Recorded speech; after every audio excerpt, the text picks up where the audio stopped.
很多长辈过了60岁，看报纸得把字拿得老远，晚上出门觉得路灯特别暗，看电视连人脸都糊成一团。第一个反应就是觉得自己老花又加重了，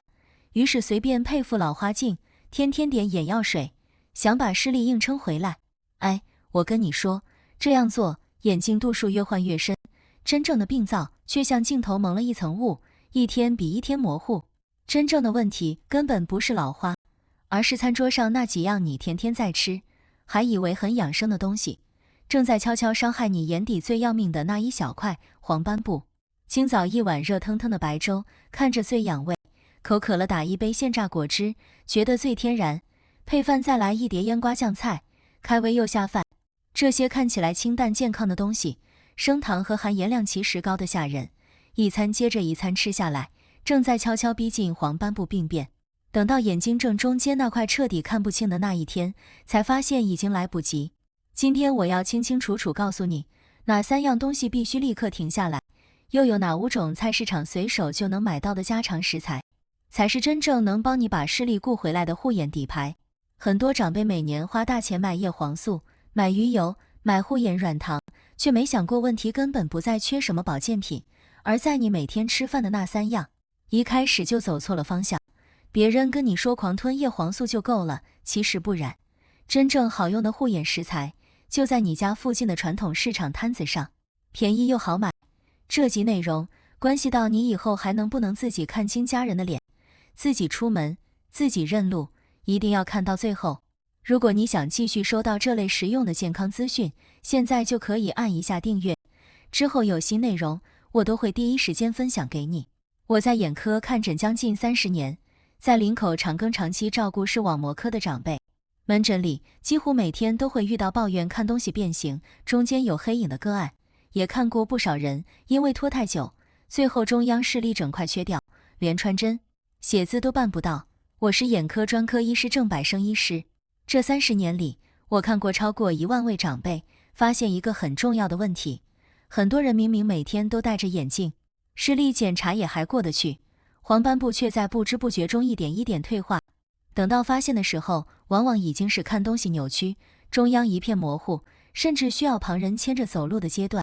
曾经有一位住在嘉义的洪先生，74岁，退休前是国小老师，年轻时眼力好得很，能看清黑板最后一排学生写的字。退休以后，他嫌煮饭麻烦，早餐天天1碗白粥配酱瓜，下午一渴就榨一大杯柳橙汁当水喝，觉得又清淡又健康。直到有一次帮孙子检查作业本，发现布子上直的格线看起来全都是弯的，遮住一只眼睛更糟，正中间糊成一团，才被家人带来检查。一查才发现，黄斑部已经出现水肿和不正常的新生血管，视力只剩0.3。医师这才提醒他，问题不是老花，而是常年高糖又高盐，把眼底那些细如发丝的微血管一条条泡坏了。年轻时的好眼力，不代表老了以后可以随便吃。经过半年调整饮食，把血糖控制下来，他现在重新能坐在窗边，一个字一个字读完一整份报纸。今天这支影片，我要把30年门诊看到的真实经验全部告诉你。第一，哪3样你每天在吃的东西，其实正在悄悄伤害你的黄斑部。第二，哪5种菜市场随手买得到的食材，才是真正有效的护眼帮手。第三，怎么吃怎么搭，才能让长辈重新看清楚，重新自己生活。这些我会一步一步讲给你听，不藏私，全部说清楚。很多人都以为看东西模糊就是老花，或者顶多是白内障，配副新眼镜，开个刀就没事了。其实这个说法并不正确。老花和白内障是眼睛前面那颗水晶体的问题，黄斑部病变是视网膜正中央那块感光组织出了状况。换再贵的眼镜，开完白内障，都救不了已经受损的黄斑部。这2件事根本不是同一回事。住在台北大同区的李女士，68岁，退休前是护理师，一直觉得自己就是老花，2年内换了3副眼镜，越换越模糊，直到看东西中间出现一块灰影，才惊觉不对劲，检查发现黄斑部早就开始退化，白白拖了2年。很多人都以为白粥养胃，果汁天然，酱菜清淡，这3样对身体一定好，尤其长辈肠胃不好，更爱这样吃。其实这个说法并不正确。白粥和果汁看起来清淡，其实是精致糖分的炸弹，一下肚血糖就往上冲，长期高血糖会让眼底的微血管又硬又脆，慢慢渗漏。腌瓜酱菜含盐量惊人，钠一高，血压跟着高，眼底那些脆弱的小血管首当其冲。国民健康署也提醒长辈，长期高糖高盐饮食是眼底血管病变的重要推手之一。住在台南的陈先生，71岁，退休后天天清粥小菜，餐餐配酱瓜，觉得比大鱼大肉健康多了，结果血压血糖双双失控，看东西越来越暗，检查才知道黄斑部已经缺氧受损。很多人都以为护眼很简单，狂吞叶黄素保健品就够了，一天吃2-3颗，越贵越好。其实这个说法并不正确，叶黄素属于植溶性营养，要搭配油脂和天然食材一起吃才吸收得进去，光靠空腹吞一颗药丸，很多都白白排掉了。而且天然蔬果里除了叶黄素，还有玉米黄素、花青素、维生素 C 一起协同作用，那是单一保健品补不来的。住在高雄的黄女士，66岁，光保健品1个月就花好几千块，眼睛却一点没好转。后来听营养师建议，把重点放回3餐的天然食材，情况才慢慢稳下来。过了50岁，眼睛其实已经悄悄进入退化的加速期，这不是吓唬你，而是有科学根据的。黄斑部里负责挡蓝光、抗氧化的色素，会随着年纪一年一年变薄。简单来说，就像相机镜头上那层保护镀膜慢慢被磨掉，光线一进来，直接伤到底片。同时，眼底的微血管弹性变差，送养分和氧气的效率下降，感光细胞吃不饱，自然一个个退化死掉。这个过程从50岁左右开始，65岁以后更快。根据卫生福利部国民健康署的资料，65岁以上长者老年性黄斑部病变的盛行率约为 9.2%， 等于每10位长辈里就有将近1位。更麻烦的是，早期几乎没有痛感，很多人都是等到中央视力缺了一块，才第一次听到黄斑部这3个字。最容易被忽略的第一个征兆是看直线会变弯，窗框、门框、瓷砖的接缝明明是笔直的，看起来却像被水波推过一样弯曲。这是因为黄斑部一旦水肿，感光细胞的排列就被撑歪了。住在桃园的张先生，63岁，某天看阳台的铁栏杆，觉得中间那几根怎么歪歪的，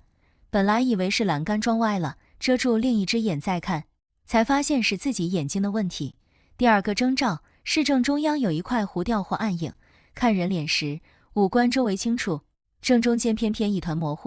这是因为黄斑部专管中心视力，它一受损，最精华的那块画面就先坏。住在台中的徐女士，70岁，看电视时总觉得主播的脸糊成一片，边上的字幕反而看得清，起初以为是电视旧了，换了新电视还是一样，才知道是自己黄斑部出了问题。第3个征兆是暗处看不清，明暗转换适应变慢，从大太阳走进屋里要好久眼睛才跟得上，晚上开车更是吃力，这是因为感光细胞退化，对光线的反应变迟钝。住在新竹的曾先生，65岁，晚上开车总觉得对向来车特别刺眼，路面一片黑，家人劝他别在夜间开车，他还嘴硬说只是累了，后来检查才知道是黄斑部功能下降。第4个征兆是颜色变得暗淡，对比看不出来，原本鲜艳的花、红烧肉的色泽看起来都灰灰的，没那么亮，这是因为负责变色的是锥细胞集中在黄斑部，它一衰退，世界就像蒙了一层灰。住在新北的吴女士，72岁，某天女儿买了一束鲜花，她却觉得没什么特别，女儿一句妈这花很艳耶，她才惊觉自己看到的颜色跟别人不一样。第5个征兆是看东西中间缺一块，得靠转头斜眼才看得到，这是黄斑部已经出现中心盲点的表现，是比较后期的警讯了。住在彰化的许先生，69岁，看时钟时正对着看反而看不到指针，稍微偏头就看到了，他觉得莫名其妙，到医院一查，中央视力已经出现明显缺损。有人说我看得还算清楚，应该没什么大问题吧，但其实不是这样的。黄斑部病变早期是一只眼先坏，另一只眼会自动帮忙补，日常看东西感觉不太出来，等到2只眼都受损才惊觉严重。国家卫生研究院也指出，遮住一只眼单眼自我检查，才能及早发现问题。有人说，我又不痛不痒，眼睛应该好好的。但其实不是这样的，黄斑部里没有痛觉神经，退化的时候通常悄无声息，不会痛，不会红，不会痒。等到你觉得明显看不清，往往已经错过最好介入的时机，越早调整越好救，拖得越久越难恢复。有人说，护眼只要多吃胡萝卜就够了，但其实不是这样的。胡萝卜里的营养固然重要，但黄斑部真正最需要的是叶黄素和玉米黄素，那更多藏在深绿色蔬菜里。护眼不能只靠单一一样，餐桌上的搭配一样重要。如果你也发现自己或家中长辈有看直线变弯、正中央糊掉、暗处看不清、颜色变暗淡，或是中间缺一块的情况，欢迎在留言区留下数字：1代表看直线变弯，2代表中央模糊有暗影，3代表暗处看不清、适应变慢，4代表颜色变暗淡，5代表中间缺一块。让我知道大家最常遇到的是哪一种，我也会针对留言最多的情况，在后续影片里做更深入的说明。接下来我们就进入今天的重点，到底该怎么吃，才能真正把眼睛顾回来？我要介绍5种在传统市场和黄昏市场都很好买的家常食材，每一种都有具体的做法和原理，照着吃，眼睛才有机会稳住。第一个方法是把菠菜加进1周的菜单里，做成蒜炒菠菜，或是菠菜蛋花汤，煮得软嫩，牙口不好的长辈也能轻松入口。菠菜的叶黄素和玉米黄素含量在蔬菜里数1数2，就像帮黄斑部戴上一副天然墨镜，把伤眼的蓝光滤掉，减少氧化伤害。住在云林的蔡先生，67岁，长期看东西觉得中间雾雾的，太太开始每周煮3次菠菜料理给他吃，2个多月后，他觉得看报纸没那么费劲了。挑选的时候要选叶片翠绿挺立，根部带一点淡红的。如果家中长辈有肾结石或尿酸偏高，下锅前先汆烫20-30秒去掉草酸，再捞起来炒，这样吃才安心。第二个方法是每周蒸2次南瓜，或煮成南瓜粥，当做部分主食。南瓜里的贝塔胡萝卜素进到身体会转成维生素 I， 那是视网膜感光细胞的原料，就像相机底片的显影剂，缺了它，夜里就看不清。住在高雄左营的郑女士，75岁，一到傍晚就抱怨看不清楚，固定吃南瓜1个多月后，晚上在客厅走动比以前踏实多了。挑南瓜要选外皮硬、纹路深、掂起来沉甸甸的。要提醒的是，南瓜淀粉不低，家中长辈如果血糖控制不好，吃南瓜就要相应减少半碗白饭，才能稳住血糖。第三个方法是把红甜椒清炒或凉拌，颜色漂亮又开胃。红甜椒的维生素 C 加上玉米黄素是很强的抗氧化组合，能替眼底那些脆弱的微血管抗发炎，就像集水管上一层保护漆，不让它锈蚀渗漏。住在台南永康的赖先生，73岁，眼底微血管本来就不太好，改成每周吃几次甜椒料理，3个月回诊，医师说他眼底的状况稳定了不少。挑甜椒要选表皮饱满有光泽、蒂头翠绿的，摸起来硬挺的才新鲜。这道菜清爽好做，对怕油腻的长辈特别合适。第4个方法是把黑木耳泡发后凉拌，或和鸡蛋一起清炒，也可以丢进汤里一起煮。黑木耳里的多糖体和铁质能帮助眼底的血液循环，把养分顺顺地送到黄斑部，就像疏通一条快堵住的水管。住在台北的周先生，64岁，本来常觉得眼睛干涩，看久了发胀，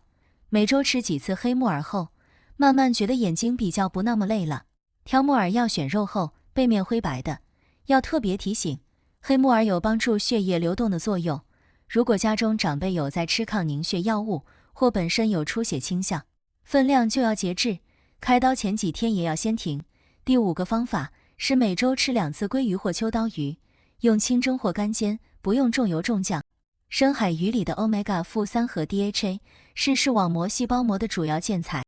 也能滋润泪水，改善很多长辈的干眼。住在苗栗的廖女士，76岁，长期眼睛又干又涩，点眼药水也只能撑一下，改成每周吃2次清蒸鱼，1个多月后，干涩的感觉明显减轻。